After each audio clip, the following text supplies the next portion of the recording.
Hi everyone, ഇന്ന് നമ്മൾ നോക്കാൻ പോകുന്നത് 2003 റിലീസായിട്ടുള്ള മാതൃഭൂമി എന്ന ഒരു ഹിന്ദി മൂവിയാണ്.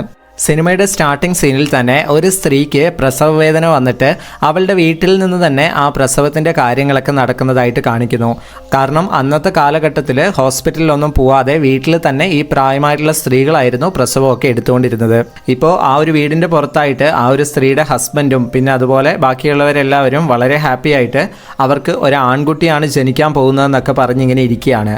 എന്നാൽ കുറച്ച് സമയത്തിനുള്ളിൽ ആ പ്രായമായ സ്ത്രീ പുറത്തേക്ക് വന്നിട്ട് നിങ്ങൾക്ക് ജനിച്ചിരിക്കുന്നത് ഒരു പെൺകുട്ടിയാണെന്ന് പറയുന്നു. അത് കേട്ട ഉടനെ തന്നെ അവിടെ ഉണ്ടായിരുന്ന എല്ലാവരുടെയും മുഖം മാറുകയാണ്. അങ്ങനെ തൊട്ടടുത്ത ദിവസം തന്നെ ഈ ജനിച്ച പെൺകുട്ടിയെ ഇവർ കൊണ്ടുപോയിട്ട് അവിടെ ഒരു പാത്രത്തിൽ പാല് വെച്ചിട്ടുണ്ട്. ആ ഒരു പാലിൽ മുക്കി കൊല്ലുകയാണ്. അവിടെ വെച്ച് കട്ടായി മാതൃഭൂമി എന്ന ടൈറ്റിൽ എഴുതി കാണിച്ച് മൂവി ആരംഭിക്കുന്നു.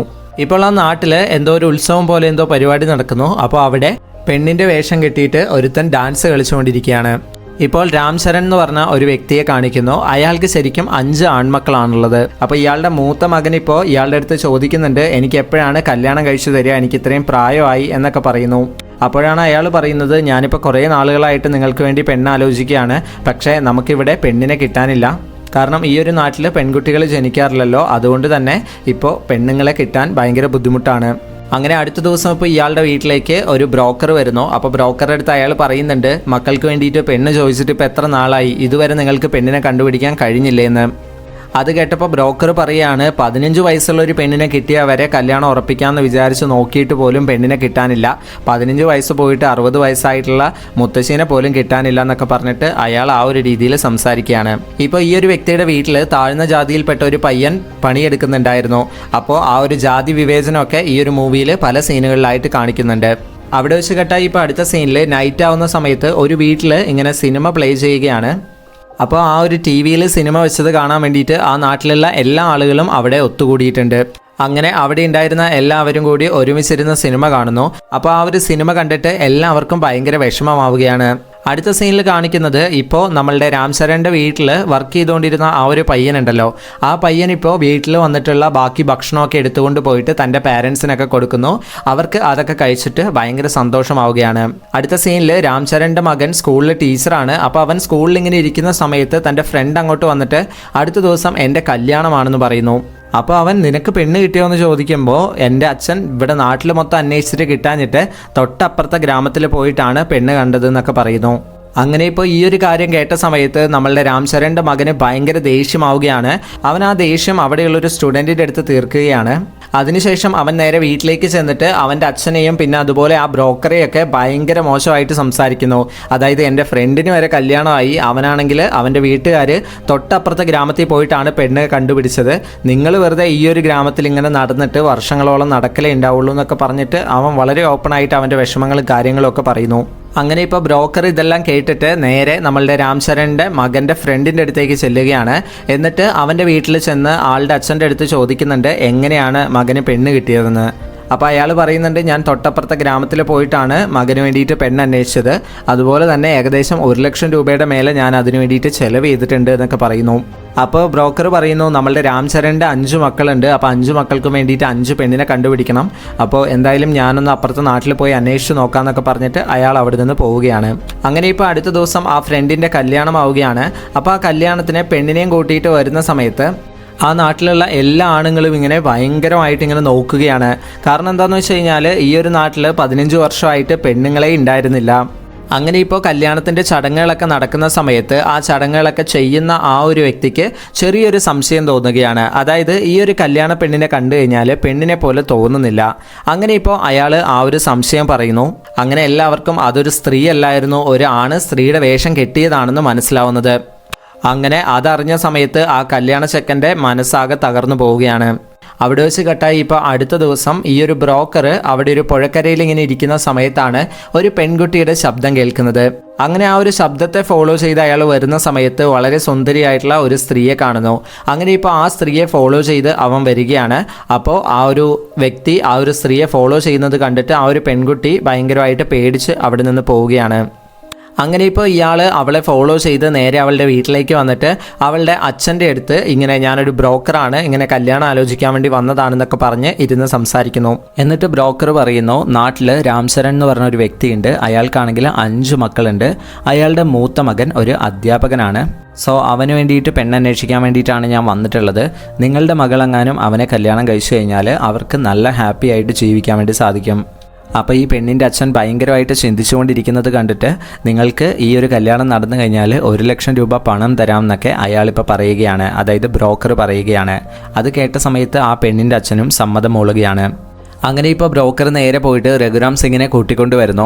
അപ്പോൾ മൂത്ത മകൻ എവിടെയെന്ന് ചോദിക്കുന്ന സമയത്ത് അവനവിടെ ഉണ്ടായിരുന്നില്ല. അതുകൊണ്ട് തന്നെ ഇളയ മകനെയും കൂട്ടി പിന്നെ അതുപോലെ മൂത്ത മകൻ്റെ ഒരു ഫോട്ടോയും കൊണ്ട് ഇയാൾ നേരെ അവിടേക്ക് ചെല്ലുകയാണ്. അങ്ങനെ ഇപ്പോൾ നമ്മളുടെ രഘുറാം സിംഗും ബ്രോക്കറൊക്കെ കൂടിയിട്ട് പെണ്ണിനെയൊക്കെ കണ്ട് സംസാരിക്കുന്നു. അപ്പോൾ ഇവർ കല്യാണം നടന്നു കഴിഞ്ഞാൽ 1 ലക്ഷം രൂപയൊക്കെ തരാമെന്ന് പറഞ്ഞതുകൊണ്ട് തന്നെ അയാൾ കല്യാണത്തിന് സമ്മതിക്കുകയാണ്. അങ്ങനെ അതിനൊക്കെ ശേഷം കല്യാണമൊക്കെ പറഞ്ഞുറപ്പിച്ചിട്ട് ഇവരവിടെ നിന്ന് പോരുകയാണ്. അങ്ങനെ പോരുന്ന സമയത്താണ് നമ്മളുടെ രഘുറാം സിംഗിന് ഒരു കാര്യം തോന്നുന്നത്. അതായത് എന്തായാലും ഇനിയിപ്പോൾ ബാക്കിയുള്ള മക്കൾക്കും പെണ്ണൊന്നും കിട്ടാൻ വേണ്ടി പോകുന്നില്ല, കാരണം നാട്ടിൽ പെണ്ണെന്ന് പറയുന്നതേ ഇല്ല. അപ്പോൾ അതുകൊണ്ട് എന്തു ചെയ്യാന്ന് വെച്ചിട്ടുണ്ടെങ്കിൽ ഈ ഒരു ഒറ്റ പെണ്ണിന് തന്നെ ഈ 5 പേർക്കായിട്ട് കല്യാണം കഴിച്ചാലോ എന്ന് അയാൾ ചിന്തിക്കുന്നു. അങ്ങനെ അയാൾ 5 ലക്ഷം രൂപ പണവും അതുപോലെ തന്നെ 5 പശുക്കളെയും ഇയാൾ കൊണ്ടുപോയിട്ട് ആ പെണ്ണിൻ്റെ അച്ഛന് കൊടുത്തിട്ട് നിങ്ങളുടെ മകളെ എൻ്റെ 5 മക്കൾക്ക് വേണ്ടിയിട്ടും കല്യാണം കഴിച്ചു തരണമെന്ന് പറയുന്നു. അപ്പോൾ അയാൾ ഈ 5 ലക്ഷം രൂപയും പിന്നെ ഈ 5 പശുക്കളെയൊക്കെ കണ്ട സമയത്ത് അയാൾ ആ പൈസ മോഹിച്ച് അയാൾ അതിന് സമ്മതിക്കുന്നു. അങ്ങനെ ഇപ്പോൾ ആ പെൺകുട്ടിയുടെ സമ്മതം പോലും ചോദിക്കാതെ 5 പേർക്ക് വേണ്ടിയിട്ട് ആ പെൺകുട്ടിയെ കല്യാണം കഴിച്ചു കൊണ്ടുവരികയാണ്. അങ്ങനെ കല്യാണം കഴിഞ്ഞ ദിവസം രാത്രി എല്ലാവരും കൂടിയിരുന്ന് മദ്യപിച്ചുകൊണ്ടൊക്കെ ഇരിക്കുകയാണ് വളരെ സന്തോഷത്തിൽ. എന്നിട്ട് എല്ലാവരും ഒരു ടൈം ടേബിൾ പോലെയൊക്കെ ഇവരിരുന്ന് ഇങ്ങനെ സെറ്റ് ചെയ്യുകയാണ്. അതായത് 5 പേർക്കും വേണ്ടിയിട്ടാണല്ലോ ഈ ഒരു ഭാര്യ എന്ന് പറയുന്നത്. അപ്പോൾ അതുകൊണ്ട് തന്നെ ഓരോ ദിവസവും നൈറ്റ് ആരാണ് അവരുടെ കൂടെ പോകുന്നത് എന്നുള്ളതിനെക്കുറിച്ച് ഇവരൊരു ടൈം ടേബിളൊക്കെ സെറ്റ് ചെയ്യുന്നു. അങ്ങനെയൊക്കെ സെറ്റ് ചെയ്തുകൊണ്ടിരിക്കുന്ന സമയത്താണ് ഈ അച്ഛൻ പറയുന്നത്, നിങ്ങൾക്ക് വേണ്ടിയിട്ട് ഞാൻ ഇത്രയും കാര്യങ്ങൾ ചെയ്തു, പക്ഷേ നിങ്ങളുടെ അമ്മ മരിച്ചതിന് ശേഷം ഞാനിങ്ങനെ ഒറ്റയാനെ പോലെ ജീവിക്കുകയായിരുന്നു. എൻ്റെ വിഷമം ആരും കണ്ടില്ല. എനിക്ക് രണ്ടാമതൊരു സെക്കൻഡ് മാരേജിലേക്ക് കടക്കാനോ ഒന്നും തന്നെ ആരും സഹായിച്ചിട്ടുണ്ടായിരുന്നില്ല. അപ്പോൾ ഈ കാര്യങ്ങളൊക്കെ കേട്ട സമയത്താണ് മക്കളെല്ലാവരും കൂടി പറയുന്നത്, അതിനിപ്പോൾ എന്താ പ്രശ്നം, നമ്മളിപ്പോൾ 5 പേർക്ക് വേണ്ടിയിട്ട് 5 ലക്ഷം രൂപ കൊടുത്തിട്ടല്ലേ ഈ ഒരു പെണ്ണിനെ വാങ്ങിയിട്ടുള്ളത്, അതുകൊണ്ട് തന്നെ അച്ഛനും അതിൽ അവകാശമുണ്ടെന്ന് പറയുന്നു. ഈ ഒരു കാര്യം പറയുമ്പോൾ നിങ്ങൾ അവരുടെ ഒരു മെൻറ്റാലിറ്റി ആലോചിച്ച് നോക്കണം. സ്ത്രീ എന്ന് പറയുമ്പോൾ ഇവരുടെ പ്ലഷേഴ്സിന് വേണ്ടിയിട്ട് പൈസ കൊടുത്ത് മേടിച്ചിട്ടുള്ള വെറും ഒരു ഉപകരണമാണ് എന്നുള്ള രീതിയിലാണ് ഇവർ സംസാരിക്കുന്നത്. അങ്ങനെ ഇപ്പോൾ അന്നത്തെ ദിവസം രാത്രി ആദ്യം തന്നെ ആ പെണ്ണിൻ്റെ അടുത്തേക്ക് പോകുന്നത് ഈ ഇവരുടെ എല്ലാവരുടെയും അച്ഛനായിരുന്നു. അങ്ങനെ രാത്രി ആ പെണ്ണ് തൊട്ടടുത്ത് കിടക്കുന്നത് ആരാണെന്ന് പോലും അറിയാതെ അവളവിടെ കിടക്കുന്നു. പിറ്റേ ദിവസം രാവിലെ അവൾ എഴുന്നേൽക്കുന്ന സമയത്താണ് ഇയാളായിരുന്നു തൻ്റെ കൂടെ ഉണ്ടായിരുന്നതെന്ന് അവൾ മനസ്സിലാക്കുന്നത്. അങ്ങനെ അതോർത്തിട്ട് ഈ പെണ്ണിന് ഭയങ്കര വിഷമമായിട്ട് അവൾ കരയുകയാണ്. അങ്ങനെ അതിനുശേഷം അവൾ വീട്ടിലെ ജോലികളെല്ലാം ചെയ്യുന്നു, ഭക്ഷണം ഉണ്ടാക്കി കൊടുക്കുന്നു. അങ്ങനെ അവളുടെ ജീവിതം ഈ ഒരു രീതിയിൽ മുന്നോട്ട് പോവുകയാണ്. അതുപോലെ ടൈം ടേബിൾ കൊടുത്തതുപോലെ ഓരോ ദിവസവും ഓരോ വ്യക്തികൾ രാത്രി അവളുടെ അടുത്ത് വന്നിട്ട് അവളുമായിട്ട് ഫിസിക്കൽ റിലേഷൻഷിപ്പിൽ ഏർപ്പെടുന്നു. കംപ്ലീറ്റ്ലി അവളെ ഒരു സെക്സ് ടോയ് എന്നുള്ള രീതിയിലാണ് ഇവരെല്ലാവരും കണ്ടുകൊണ്ടിരുന്നത്. അതുമാത്രമല്ലാതെ ഇവർ ഈ പെണ്ണിനെ കൊണ്ട് വീട്ടിലെ എല്ലാ ജോലികളും ചെയ്യിപ്പിക്കുകയാണ്. അതായത് ഇവൾക്ക് പശുവിൻ്റെ പാല് ഇറക്കാനൊന്നും അറിയില്ലായിരുന്നു, പക്ഷേ ഇവളോട് അതൊക്കെ ചെയ്യാൻ വേണ്ടിയിട്ട് ഇവർ നിർബന്ധിക്കുകയാണ്. അപ്പോൾ ഈ 5 മക്കളിൽ ഏറ്റവും ഇളയ മകനുണ്ട്, അവനാണെങ്കിൽ ഇച്ചിരി സാധുവായിട്ടുള്ളൊരു വ്യക്തിയാണ്. അതുകൊണ്ട് തന്നെ അവൻ ഇവളെ ഹെൽപ്പ് ചെയ്യുകയൊക്കെ ചെയ്യുന്നുണ്ട്. അങ്ങനെ അവൻ പല കാര്യങ്ങളും ഇവളെ ഹെൽപ്പ് ചെയ്യുന്നത് കൊണ്ട് തന്നെ അവൾക്ക് ഇവനോടൊരു കുറച്ച് ഇഷ്ടമൊക്കെ വന്നിട്ടുണ്ട്. അങ്ങനെ അവളും ഇവനും തമ്മിൽ നല്ല രീതിയിൽ സംസാരിക്കുകയൊക്കെ ചെയ്യുന്നുണ്ട്. അപ്പോൾ ഓരോ ദിവസത്തിലും ഓരോ വ്യക്തികൾ വന്നിട്ട് ഇവളുമായിട്ട് ഫിസിക്കൽ റിലേഷൻഷിപ്പിൽ ഏർപ്പെടുന്ന സമയത്ത് ഇവൾക്ക് ഭയങ്കര ബുദ്ധിമുട്ടാണ്. ഇവൾക്ക് ഇവനോടൊപ്പം ടൈം സ്പെൻഡ് ചെയ്യുന്ന സമയത്താണ് ഇവൾക്ക് സന്തോഷമുള്ളത്. അങ്ങനെ ഇപ്പോൾ ഇവൾക്ക് താല്പര്യം ഈ ഒരു പയ്യനോടാണെന്ന് മനസ്സിലാക്കിയിട്ട് ബാക്കി എല്ലാവർക്കും ഭയങ്കരമായിട്ടുള്ള ദേഷ്യം വരികയാണ്. അങ്ങനെ ഈ ഒരു കാരണം കൊണ്ട് തന്നെ ഇവരെല്ലാവരും കൂടിയിട്ട് പ്ലാൻ ചെയ്തിട്ട് ഈ ഒരു പയ്യനെ കൊന്ന് പുഴയിൽ തള്ളുന്നു. അപ്പോൾ ആ ഒരു കാര്യമൊക്കെ അറിഞ്ഞിട്ട് ഇവളാകെ വിഷമിക്കുകയാണ്. അതുപോലെ തന്നെ പോലീസ് കേസൊക്കെ എടുക്കാൻ വരുന്ന സമയത്ത് ഇയാൾ പൈസയൊക്കെ കൊടുത്ത് പിന്നെയും ആ പോലീസിനെയും ഒതുക്കുകയാണ്. അതിനൊക്കെ ശേഷം ഇവൾക്ക് ഇവരുടെ ഭാഗത്തു നിന്നുള്ള ടോർച്ചർ ഭയങ്കരമായിട്ട് കൂടി വരികയാണ്. അപ്പോൾ ഇവൾ എന്ത് ചെയ്തു എന്ന് വെച്ചിട്ടുണ്ടെങ്കിൽ തന്നെ ഇങ്ങനെ തൻ്റെ അമ്മായച്ചൻ വരെ റേപ്പ് ചെയ്യുകയാണെന്നൊക്കെ പറഞ്ഞിട്ട് അവളൊരു ലെറ്റർ എഴുതിയിട്ട് അവിടെ വീട്ടിൽ ഒരു ജോലിക്ക് നിൽക്കുന്ന ഒരു ചെറിയ പയ്യനുണ്ടായിരുന്നു, ആ പയ്യൻ്റെ അടുത്ത് കൊടുത്തു വിടുകയാണ്. അതായത് അവളുടെ അച്ഛന് കൊണ്ടുപോയി കൊടുക്കാൻ വേണ്ടി പറഞ്ഞ്. അങ്ങനെ ഇപ്പോൾ ലെറ്ററൊക്കെ കിട്ടി അടുത്ത ദിവസം തന്നെ ഇവളുടെ അച്ഛൻ വീട്ടിലേക്ക് വരികയാണ്. അപ്പോൾ അയാൾ വീട്ടിൽ വന്നിട്ട് ഇവരെ ചോദ്യം ചെയ്യുമെന്ന് വിചാരിച്ചു കഴിഞ്ഞാൽ അയാൾ ചെയ്ത എന്താണെന്ന് വെച്ച് കഴിഞ്ഞാൽ, നിങ്ങൾ 5 പേർക്കെന്ന് പറഞ്ഞിട്ട് 5 ലക്ഷം രൂപ തന്നിട്ടല്ലേ നിങ്ങൾ കൊണ്ടുപോയിട്ടുണ്ടായിരുന്നത്, ഇപ്പം നിങ്ങൾ 6ാമതൊരാളും യൂസ് ചെയ്യുന്നുണ്ടെന്നുള്ളത് എനിക്കറിയാം, അതുകൊണ്ട് നിങ്ങൾ 1 ലക്ഷം രൂപ കൂടി തരണമെന്ന് പറഞ്ഞിട്ട് അയാൾ അത്ര മോശമായിട്ട് സംസാരിച്ച് അയാൾ ആ പൈസയും മേടിച്ച് അയാൾ പോവുകയാണ്. അങ്ങനെ ഇപ്പോൾ ഇവളുടെ അച്ഛൻ പോയി കഴിഞ്ഞപ്പോഴേക്കും ഇവരെല്ലാവരും വന്ന് ഇവളെ ഭയങ്കരമായിട്ട് അടിക്കുന്നു. അതായത് നീ അച്ഛന് കത്ത് എഴുതിയോ എന്നൊക്കെ ചോദിച്ചിട്ട്. അങ്ങനെ ഇവളിപ്പോൾ ആകെ വിഷമിച്ചിട്ട് ആ ജോലി ചെയ്യുന്ന പയ്യനുണ്ടല്ലോ, ആ പയ്യൻ്റെ അടുത്ത് എന്നെ എങ്ങനെയെങ്കിലും ഇവിടെ നിന്നൊന്ന് രക്ഷപ്പെടുത്തൂ എന്ന് പറയുന്നു. അങ്ങനെ ഇപ്പോൾ ആ പയ്യൻ്റെ കൂടെ ഇവള് എങ്ങോട്ടോ ഓടി രക്ഷപ്പെടാൻ വേണ്ടി ശ്രമിക്കുകയാണ്. അപ്പോൾ ഈ ഒരു കാര്യത്തെക്കുറിച്ച് അറിഞ്ഞിട്ട് ഇവരെല്ലാവരും ഇവരെ ഫോളോ ചെയ്തു വന്നിട്ട് നേരെ ഇവളെ രക്ഷപ്പെടുത്താൻ വേണ്ടി ശ്രമിച്ച ആ ചെറിയ പയ്യനുണ്ടായിരുന്നില്ലേ, അവനെ കൊന്ന് ഇവളെ നേരെ കൊണ്ടുപോയിട്ട് അവരുടെ പശുത്തൊഴുത്തിൽ കൊണ്ടുപോയിട്ട് ചങ്ങല വെച്ച് കെട്ടിയിടുകയാണ്. ഇതേ സമയത്ത് ഈ ചെറിയ പയ്യനെ കൊന്നതുകൊണ്ട് തന്നെ അവൻ്റെ ജാതിയിലുള്ള ആളുകളെല്ലാവരും കൂടിയിട്ട് ഒരുമിച്ച് ചേർന്നിട്ട് ഇതിന് തീർച്ചയായിട്ടും നമ്മൾ മറുപടി കൊടുക്കണം എന്ന് തീരുമാനിക്കുന്നു. അങ്ങനെ അവരിൽ 2 പേര് അന്നത്തെ ദിവസം രാത്രി ഇവരുടെ വീട്ടിലേക്ക് വരികയാണ്.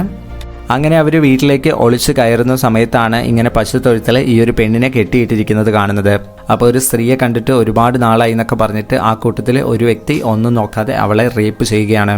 അടുത്ത സീനിൽ കാണിക്കുന്നത് ഇപ്പോൾ അവരുടെ വീട്ടിൽ ജോലിക്കുന്ന പയ്യനെ ഇവർ കൊന്നല്ലോ, അപ്പോൾ അതുകൊണ്ട് തന്നെ ഇപ്പോൾ വേറൊരു പയ്യനെ അവിടെ ജോലിക്ക് ചേർത്തിട്ടുണ്ട്. അവനപ്പോൾ ഈ ഒരു പെണ്ണിനെ നല്ല രീതിക്ക് നോക്കുന്നുണ്ട്. അതായത് അവൾക്ക് വേണ്ട ഭക്ഷണവും കാര്യങ്ങളും ഒക്കെ കൊടുത്ത് അവളെ നല്ല രീതിയിൽ ടേക്ക് കെയർ ചെയ്യുന്നു.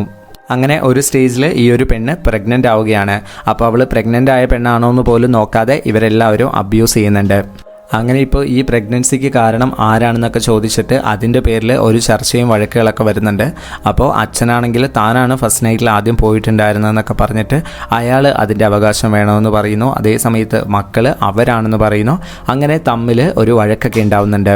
ഇപ്പോൾ ഇതേ സമയത്ത് ആ ചെക്കൻ്റെ ജാതിയിലുണ്ടായിരുന്ന ആളുകളുണ്ടായിരുന്നില്ലേ, അതിൽ ഒരാൾ ഇവളെ റേപ്പ് ചെയ്തിട്ടുണ്ടായിരുന്നില്ലേ, അപ്പോൾ അവൻ ഇതറിഞ്ഞിട്ട് അത് തൻ്റെ കുട്ടിയാണെന്ന് പറഞ്ഞിട്ട് അവൻ അവളെ വിളിച്ചുകൊണ്ട് വരാനൊക്കെ വേണ്ടിയിട്ട് അവൻ പോകുന്നു. അങ്ങനെ അവൻ ആളുകളെയും കൂട്ടിയിട്ട് ഇവളുടെ വീട്ടിലേക്ക് വരുന്ന സമയത്ത് ഇവിടെ വെച്ചിട്ട് ഈ അച്ഛനും 5 മക്കളും തോക്കൊക്കെ എടുത്തിട്ട് അവരെ വിരട്ടി ഓടിക്കുന്നു. അങ്ങനെ ഇപ്പോൾ ഇത് വലിയൊരു ജാതി പ്രക്ഷോഭമായി മാറുകയാണ്. അതായത് 2 ജാതിയിലുള്ള ആളുകൾ അങ്ങോട്ടും ഇങ്ങോട്ടും ഭയങ്കരമായിട്ടുള്ള ഫൈറ്റ് ആവുകയാണ്. അപ്പോൾ കറക്റ്റ് ഇതേ സമയത്താണ് ഈ പെണ്ണിന് ഭയങ്കരമായിട്ട് പ്രസവ വേദന വരുന്നത്. എന്നാൽ അതേ സമയത്ത് ഈ വ്യക്തി എന്താണ് ചെയ്യുന്നതെന്ന് വെച്ചിട്ടുണ്ടെങ്കിൽ, അതായത് ഈ 5 പേരുടെയും അച്ഛൻ എന്താണ് ചെയ്യുന്നതെന്ന് വെച്ചിട്ടുണ്ടെങ്കിൽ ഇവളെ മണ്ണെണ്ണ ഒഴിച്ച് തീ കൊളുത്താൻ വേണ്ടി ശ്രമിക്കുന്നു. എന്നാൽ കറക്റ്റ് സമയത്ത് ആ വീട്ടിൽ ജോലിക്ക് വന്നിട്ടുണ്ടായിരുന്ന ആ പയ്യൻ അയാൾ ആ മണ്ണെണ്ണ ഒഴിച്ച് തീ കൊളുത്താൻ തുടങ്ങുന്ന സമയത്ത് തന്നെ കത്തിവെച്ച് അയാളെ കുത്തി കൊല്ലുകയാണ്. അതുപോലെ തന്നെ ഇപ്പോൾ അവിടെ നടന്നിട്ടുണ്ടായിരുന്ന ആ ഒരു ജാതി പ്രക്ഷോഭത്തിൽ ഒരുപാട് ആളുകൾ മരിക്കുന്നു. അതിൽ ആ മേൽജാതിക്കാരായിട്ടുള്ള ഈ 5 മക്കളും മരിക്കുകയാണ്. അപ്പോൾ അതേ സമയത്ത് തന്നെ നമ്മളുടെ ഹീറോയിന് അതേ സമയത്ത് തന്നെ ഈ പെണ്ണിന് ഒരു പെൺകുട്ടി ജനിക്കുകയാണ്. അപ്പോൾ അത് കണ്ടിട്ട് ആ വേലക്കാരൻ പയ്യനും അതുപോലെ തന്നെ ആ പെണ്ണും ഹാപ്പി ആവുന്നത് കാണിച്ചുകൊണ്ട് ഈ ഒരു മൂവി അവസാനിക്കുന്നു. സോ ഫ്രണ്ട്സ്, ഈ ഒരു മൂവി നിങ്ങൾക്ക് ഏത് രീതിയിലാണ് ഫീൽ ചെയ്തതെന്ന് നിങ്ങൾ കമൻറ്റ് ബോക്സിൽ അറിയിക്കുക. ഇത്തരത്തിലുള്ള കൂടുതൽ മൂവീസ് ലഭിക്കാനായിട്ട് നമ്മുടെ ചാനൽ ഇപ്പോൾ തന്നെ സബ്സ്ക്രൈബ് ചെയ്ത് തൊട്ടടുത്തുള്ള ബെല്ലൈക്കൺ കൂടി എനേബിൾ ചെയ്യുക. So thank you so much for watching.